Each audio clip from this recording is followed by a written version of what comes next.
question that ever rises to my lips, is he alive? O soul of mine, be patient, thou hast a felicitous tranquillity which other men might envy thee.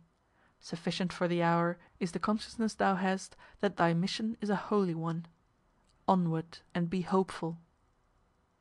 Monday, the 2nd of October, found us traversing the forest and plain that extends from the Zivani to Manyara, which occupied us 6½ hours.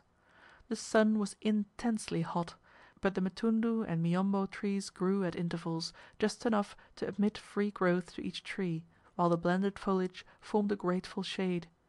The path was clear and easy, the tamped and firm red soil offered no obstructions. The only provocation we suffered was from the attacks of the tsetse or panga sword fly, which swarmed here.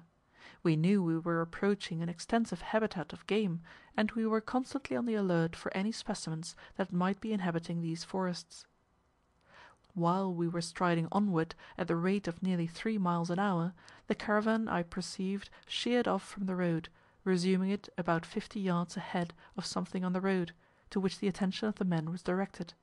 On coming up, I found the object to be the dead body of a man, who had fallen a victim to that fearful scourge of Africa, the smallpox. He was one of Oseto's gang of marauders, or guerrillas, in the service of Mkaziwa of Unyanyembe, who were hunting these forests for the guerrillas of Mirambo. They had been returning from Ukonongo from a raid they had instituted against the Sultan of Mbogo, and they had left their comrade to perish in the road. He had apparently been only 1 day dead. Apropos of this, it was a frequent thing with us to discover a skeleton or a skull on the roadside. Almost every day we saw 1, sometimes 2, of these relics of dead and forgotten humanity. Shortly after this we emerged from the forest and entered a mbuga, or plain, in which we saw a couple of giraffes, whose long necks were seen towering above a bush they had been nibbling at. This sight was greeted with a shout, for we now knew we had entered the game country, and that near the Gombe Creek or river where we intended to halt we should see plenty of these animals. A walk of 3 hours over this hot plain brought us to the cultivated fields of Manyara. Arriving before the village gate, we were forbidden to enter, as the country was throughout in a state of war, and it behoved them to be very careful of admitting any party, lest the villagers might be compromised. We were, however, directed to a kambi to the right of the village, near some pools of clear water, where we discovered some half-dozen ruined huts, which looked very uncomfortable to tired people.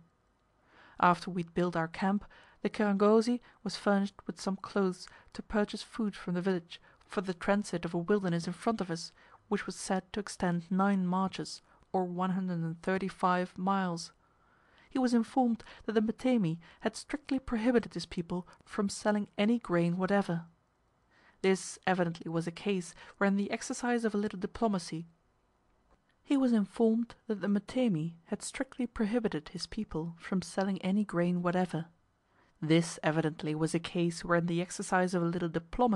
could only be effective, because it would detain us several days here if we were compelled to send men back to Kikuru for provisions. Opening a bale of choice goods, I selected 2 royal cloths, and told Bombay to carry them to him, with the compliments and friendship of the white man. The Sultan sulkily refused them, and bade him return to the white man and tell him not to bother him.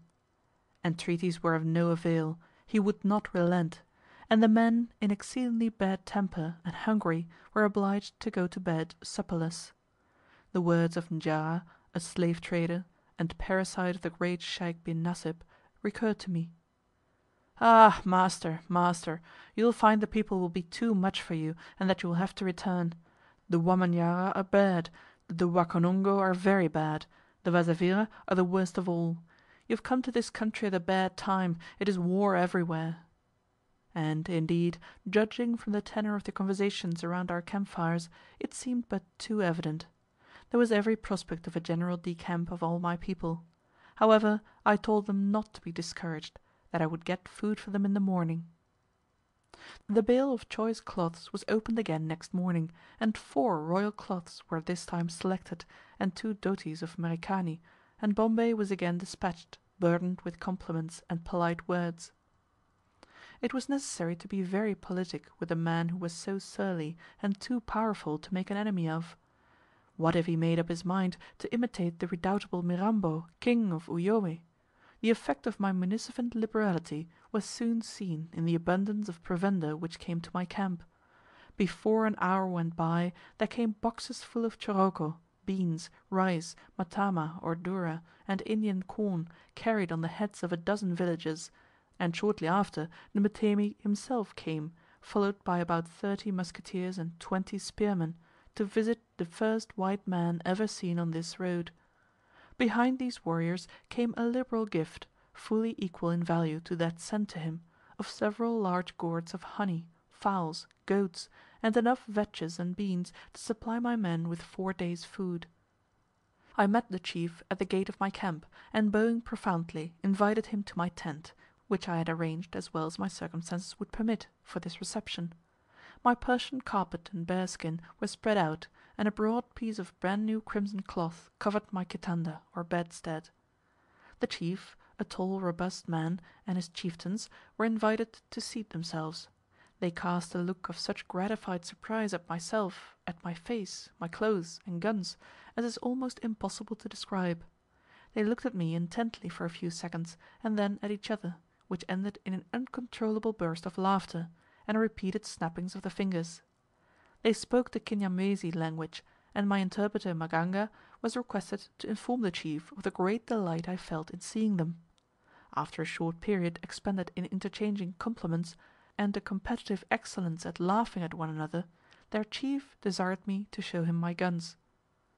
The 16-shooter, the Winchester rifle, elicited 1,000 flattering observations from the excited man, and the tiny deadly revolvers, whose beauty and workmanship they thought were superhuman, evoked such gratified eloquence that I was fain to try something else.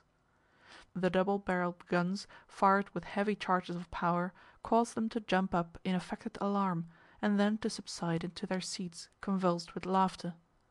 As the enthusiasm of my guests increased, they seized each other's index fingers, screwed them, and pulled at them until I feared they would end in their dislocation. After having explained to them the difference between white men and Arabs, I pulled out my medicine chest, which evoked another burst of rapturous sighs at the cunning neatness of the array of vials. He asked what they meant. "Doa," I replied sententiously, a word which may be interpreted medicine. "Oh, oh," they murmured admiringly. I succeeded, before long, in winning unqualified admiration, and my superiority, compared to the best of the Arabs they had seen, was but too evident. "Doa, doa," they added. "Here," said I, uncorking a vial of medicinal brandy, "is the Kusungu Pombe" (white man's beer). "Take a spoonful and try it," at the same time handing it. "Acht, acht, oh acht! What strong beer the white men have! Oh, my throat burns!" "Ah, but it is good," said I. "A little of it makes men feel strong and good, but too much of it makes men bad, and they die." "Let me have some," said one of the chiefs, "and me, and me, and me," as soon as each had tasted. I next produced a bottle of concentrated ammonia, which, as I explained, was for snake bites and headaches. The Sultan immediately complained he had a headache, and must have a little. Telling him to close his eyes, I suddenly uncorked the bottle, and presented it to his Majesty's nose. The effect was magical, for he fell back as if shot, and such contortions as his features underwent are indescribable. His chiefs roared with laughter, and clapped their hands, pinched each other, snapped their fingers, and committed many other ludicrous things. I verily believe if such a scene were presented on any stage in the world, the effect of it would be visible instantaneously on the audience; that had they seen it as I saw it, they would have laughed themselves to hysteria and madness. Finally the Sultan recovered himself, great tears rolling down his cheeks, and his features quivering with laughter. Then he slowly uttered the word Kali, hot, strong, quick, or ardent medicine. He required no more, but the other chiefs pushed forward to get one wee sniff, which they no sooner had than all went into paroxysms of uncontrollable laughter. The entire morning was passed in this state visit, to the mutual satisfaction of all concerned. "Oh," said the Sultan.